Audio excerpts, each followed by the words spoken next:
یہ خبر شامل کرتے ہیں ننکانہ صاحب سے۔ ملک جعفر کی اس رپورٹ میں ننکانہ صاحب ڈی پی او بلال افتخار کی ہدایت پر جرائم پیشہ افراد کے خلاف کریک ڈاؤن جاری۔ ماہ مارچ میں ضلعی پولیس نے 141 مجرمان اشتہاری 72 عدالتی مفروران گرفتار کیے۔ چوری ڈکیتی کے مختلف مقدمات میں ملزمان سے 59,92,000 روپے ریکور کیے۔ ناجائز اسلحہ قبضہ میں رکھنے، ہوائی فائرنگ اور نمائش پر 68 مقدمات درج کیے۔ ملزمان قبضہ سے 49 پسٹل، 9 بندوق، 2 رائفل، 6 کاربین، 2 خنجر، 317 گولیاں اور کارتوس برآمد کیے۔ ضلعی پولیس نے منشیات کے خلاف کریک ڈاؤن میں 58 مقدمات درج کیے۔ ملزمان کے قبضہ سے 18 کلو 150 گرام چرس، 403 لیٹر شراب، 340 لیٹر لہن اور 4 چالو بھٹی برآمد کی۔ جرائم پیشہ ملزمان کو پناہ دینے والے 12 افراد گرفتار کر کے مقدمات درج کیے۔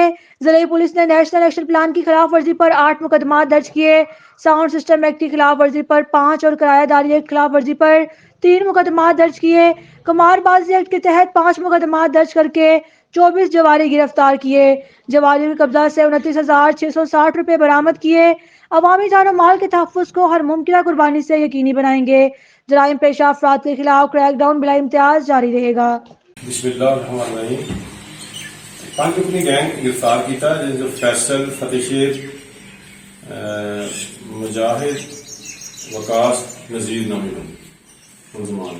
یہ پیپر والے بائی پاس پہ یہ روزانہ ٹرکوں سے یکے بعد دیگرے یہ پیسے چھینتے تھے اور یہ موقع یہ عبادت کرتے ہوئے پکڑے گئے۔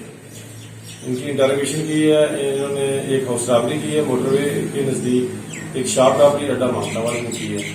اس کے علاوہ متعدد واقعات سے انکشاف جو ہے اور چلان کر رہے ہیں۔ ان کی قبضہ سے ناخن روپے اور اسلحہ برآمد ہوا ہے جو مدعی متاثر لوگ ہیں ان کے حوالے پر۔